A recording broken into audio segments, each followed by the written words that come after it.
जयपुर से आ रही बड़ी खबर के साथ एसआई भर्ती परीक्षा पेपर लीक से जुड़ी बड़ी खबर है। एसओजी की एसआईटी के रडार पर आरपीएससी के 8 कर्मचारी आ गए हैं। कटारा और रायका के बाद आरपीएससी के कर्मचारियों की भूमिका की जांच हो रही है। 8 कर्मचारियों को नामजद कर पूछताछ की जा रही है। एसओजी आरपीएससी के 2 पूर्व सदस्यों की गिरफ्तारी के बाद नामजद किया गया था। आरपीएससी के दोनों पूर्व सदस्यों के ऑफिस स्टाफ से जुड़े हैं ये 8 कर्मचारी, जिनसे अब पूछताछ का सिलसिला शुरू हो चुका है। पूछताछ में खुलासा हुआ है बाबूलाल ने पेपर लेकर कागज पर सवाल लिखवाए थे, फिर मोबाइल फोन से फोटो खींचकर पूर्व सदस्य रामू राम रायका को सवाल भेजे गए थे। तो देखिए पेपर लीक हुआ कैसे, यानी कि पेपर दूसरे अभ्यर्थियों तक पहुंचा कैसे, इस बारे में बहुत बड़ा खुलासा पूछताछ में हुआ है। बाबूलाल ने पेपर लेकर कागज पर सवाल लिखवाए थे और फिर मोबाइल फोन से फोटो खींचकर पूर्व सदस्य रामू राम रायका को सवाल भेजे गए थे। रामू राम रायका ने अपने बेटे और बेटी को ये सवाल बताए और इसी से उन्होंने एसआई भर्ती पेपर परीक्षा को क्रैक किया। जाहिर तौर पर शक हुआ, शिकंजा कसा गया। रामू राम रायका के बाद बेटी और बेटे को पहले गिरफ्तार किया जा चुका है। रामू राम रायका को गिरफ्तार किया जा चुका है, बाबूलाल को गिरफ्तार किया जा चुका है और अब आरपीएससी के 8 पूर्व कर्मचारियों को, सदस्यों को भी पूछताछ के लिए बुलाया गया है।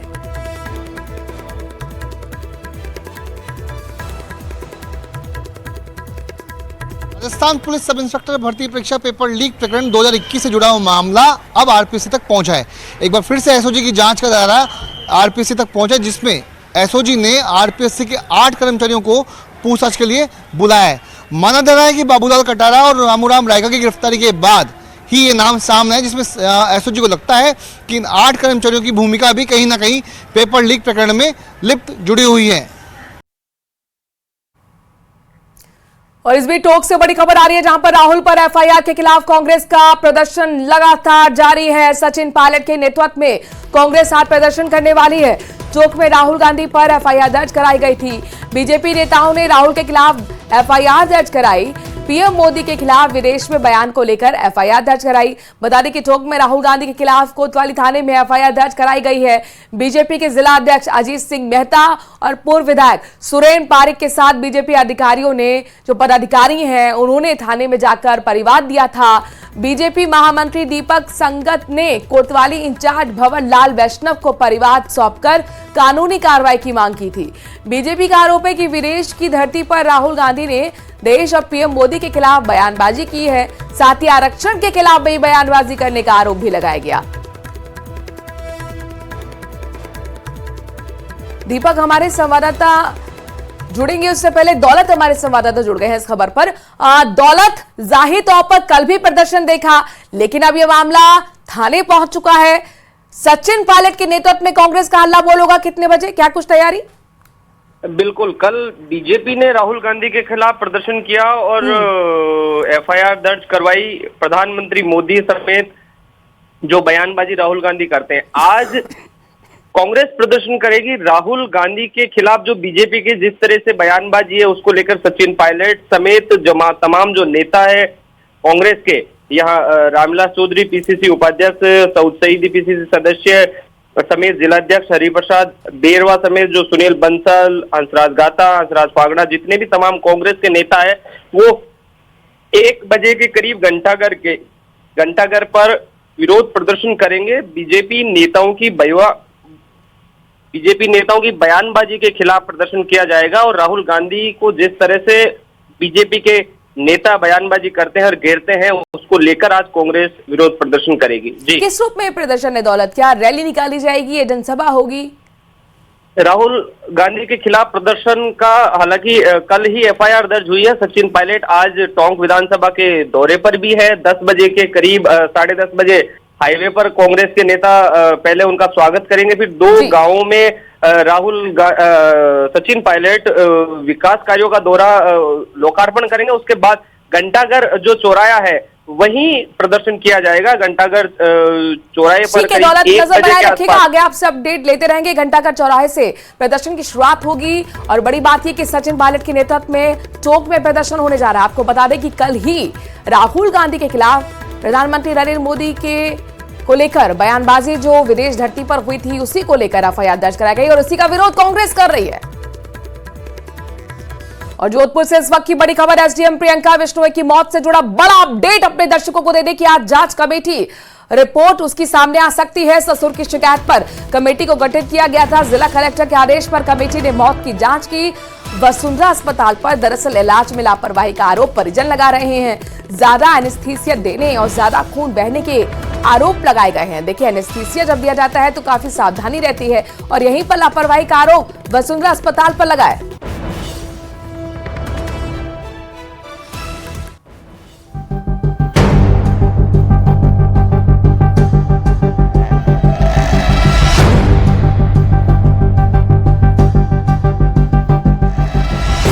आरएस प्रियंका की मौत पर बिश्नोई समाज ने भरी हुंकार। अस्पताल के खिलाफ कार्रवाई पर अड़ा परिवार। लापरवाहों के खिलाफ सख्त कार्रवाई की है दरकार।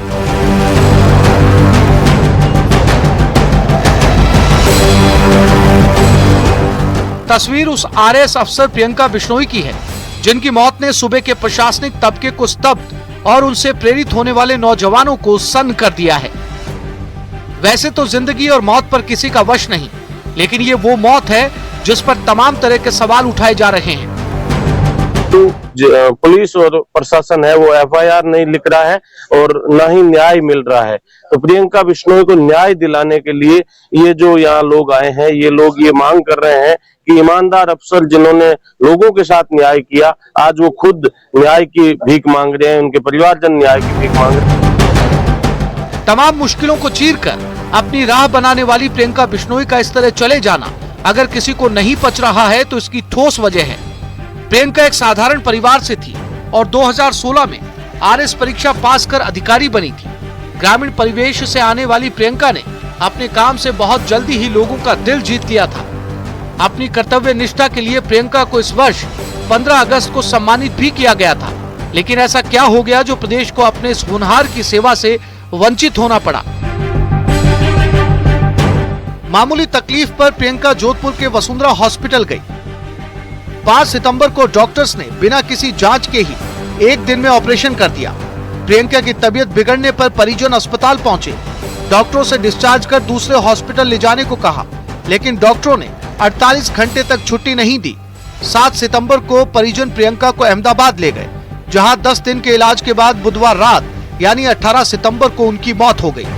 तो डॉक्टरों ने कोई भी प्रारंभिक जांच किए बगैर उनको कहा कि एक दिन का समय है, 1 डे ऑपरेशन होगा, ऑपरेशन के बाद सेम डे छुट्टी हो जाएगी और उनको ओपीडी ऑपरेशन थिएटर ले गए, ऑपरेशन कर दिया। उनके बाद उनकी तबीयत ज्यादा बिगड़ी तो परिवारजनों को पता चला। परिवारजन हॉस्पिटल जाके उन्होंने पूछा कि क्या बीमारी हुई और किस वजह से आप लोगों ने ऑपरेशन किया, तो डॉक्टर कोई जवाब नहीं दे पाए।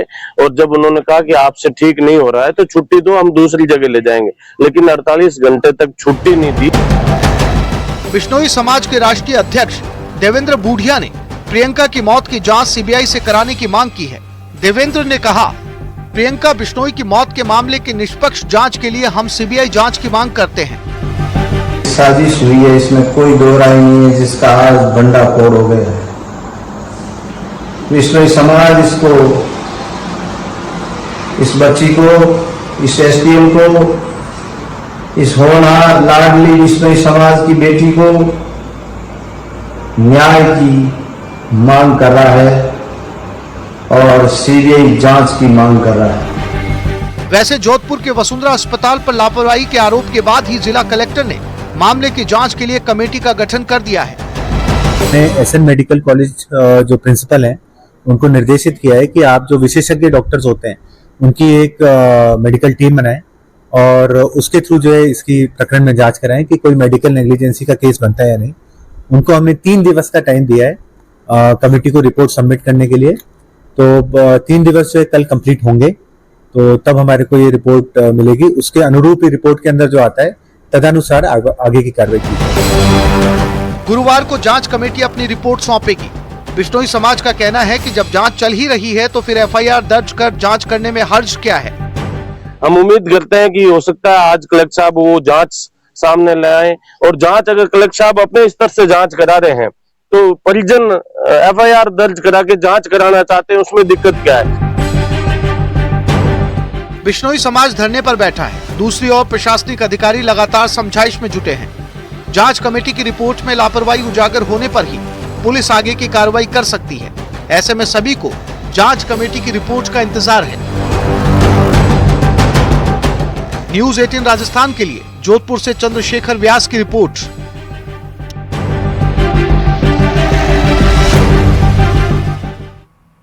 और इस बीच करौली से बड़ी खबर आ रही है, जहां पर 25,000 का इनामी बदमाश दर्शन गुर्जर गिरफ्तार कर लिया गया है। डीएसटी टीम ने करौली में यह बड़ा एक्शन लिया है। दर्शन गुर्जर जिले के टॉप 10 बदमाशों में शामिल था। पुलिस टीम ने राजपुर के जंगलों से आखिरकार गिरफ्तार किया और ये बड़ी सफलता, बड़ी कामयाबी करौली पुलिस की कही जा सकती है। 25,000 का इनामी बदमाश दर्शन गुर्जर जंगल से गिरफ्तार किया गया है। तो डीएसटी टीम ने करौली में बड़ा एक्शन लेते हुए इसकी गिरफ्तारी की। आपको बता दें कि जिले के टॉप 10 बदमाशों में शामिल था। शिद्दत के साथ पुलिस इसे ढूंढ रही थी और आखिरकार जंगलों से इसकी गिरफ्तारी हो पाई है। डीएसटी टीम ने राजपुर के जंगलों में जाकर दर्शन गुर्जर को गिरफ्तार कर लिया। 3-4 महीने से फरार चल रहा था और करौली जिले के करीब 4-5 मुकदमों में फरार है, जिनमें लूट भी है और इसके खिलाफ जो है एक सरपंच के अपहरण वगैरह इस तरीके के 2-3 मुकदमे और दर्ज हैं। तो करीब 3 महीने से फरार था और एसपी साहब द्वारा इस पर 25,000 रुपये का इनाम भी घोषित किया हुआ था। जोधपुर से इस वक्त की बड़ी खबर है, जहां पर डिजिटल अरेस्ट कर 87 लाख की ठगी का मामला सामने आया है। डिजिटल अरेस्ट का एक और ये मामला सामने आया है, जिसमें 15 दिन तक महिला को डिजिटल अरेस्ट रखा गया। ठगों ने करीब 87 लाख की ठगी को अंजाम दिया। पीड़िता ने रातानाडा थाने में केस दर्ज करवाया है। रातानाडा थाना पुलिस मामले की जांच में जुटी है, लेकिन ये डिजिटल ठगी है। आपको बता दें कि 87 लाख की ठगी डिजिटल अरेस्ट कर की गई। डिजिटल अरेस्ट का ये एक और मामला सामने आया है। इससे पहले एक और मामला सामने आया था। 15 दिन तक इस पीड़ित महिला को डिजिटल अरेस्ट रखा गया और ठगों ने 15 दिन के अंदर देखिए 87 लाख, एक बड़ी रकम है, इस 87 लाख की ठगी को अंजाम दे दिया है। अब पीड़िता थाने पहुंची है, केस दर्ज करवाया है, पुलिस जांच पड़ताल कर रही है। ये जो खबर है ये सभी को सतर्क करने वाली भी है। अगर आप डिजिटली पेमेंट करते हैं तो ये खबर आप ध्यान से देख लीजिए। चंद्रशेखर हमारे संवाददाता इस खबर पर ज्यादा जानकारी के साथ जुड़ गए हैं। चंद्रशेखर, डिजिटल अरेस्ट का एक और ये मामला। जी, बात करें तो जिस तरह से जोधपुर शहर में लगातार लोग डिजिटल अरेस्ट के शिकार हो रहे हैं, ये एक तीसरा बड़ा मामला सामने आया है। इससे पूर्व जो आईआईटी की एक प्रोफेसर थी, जिसे करीब 10 दिन डिजिटल अरेस्ट करके 13 लाख रुपए की लूट की गई थी। इसी पैटर्न पे सेम वही पैटर्न उपयोग देते हुए बदमाशों ने जो सेवानिवृत्त डॉक्टर है अरुणा सोलंकी, उसके साथ डिजिटल अरेस्ट की लूट की है। उन्होंने करीब 15 दिन तक इनको डिजिटल अरेस्ट करके रखा और उनसे 87 लाख रुपए की लूट को अंजाम दिया है। बताया जा रहा है कि डॉक्टर अरुणा को ये बताया गया कि उनके नाम से कोई पार्सल जो है विदेश भेजा गया है, जिसमें ड्रग्स है, लैपटॉप है और कुछ दस्तावेज है। तो उनके ऊपर एफआईआर दर्ज हुई है और क्राइम ब्रांच के किसी बड़े अधिकारी बनकर जो है ठगों ने बात की और करीब 15 दिन तक इनको जो है इनका ब्रेन वॉश करके इनके सोचने की क्षमता को लगभग खत्म कर दिया और वो बिल्कुल वैसा ही करती गई जैसा जो ठग उनको कहते रहे। करीब 87 लाख रुपए जो है लूटे गए हैं। इनमें से करीब 22 लाख रुपए की जो एक एफडी थी उसको तुड़वा कर उन्होंने पैसे दिए और अब जब उन्हें इस बात की जानकारी मिली कि उनके साथ लूट हो गई तो उन्होंने रातानाडा थाने में एफआईआर दर्ज करवाई है। फिलहाल जो है पुलिस मामले की जांच में जुटी है और जो आरोपी है उनकी तलाश करेगी। जी, फिलहाल पुलिस इस मामले में कहां तक पहुंची है, जांच पड़ताल कहां तक पहुंची चंद्रशेखर? देखिए, हाल ही में अभी एक करवर थाने का जो मामला था जिसमें आईआईटी की प्रोफेसर के साथ लूट हुई थी, उस मामले में लखनऊ के एक युवक को गिरफ्तार किया था, उसके बड़े भाई को भी दस्तयाब किया गया था। हालांकि ये बात सामने आई है कि जिस युवक को गिरफ्तार करके पुलिस लेकर आई है, उसने सिर्फ अपना खाता जो है किराए पे दिया था और 2000 रुपए प्रति लाख के कमीशन पे जो है खाता दिया गया था। हालांकि इस मामले में बड़ा खुलासा होना बाकी है, लेकिन जिस तरह से लोग लूट का शिकार हो रहे हैं, जाहिर तौर पर डिजिटल अरेस्ट की वारदात लगातार बढ़ रही हैं और ऐसे में पुलिस को भी यहाँ पर सावधान करने की जरूरत है, जागरूक करने की जरूरत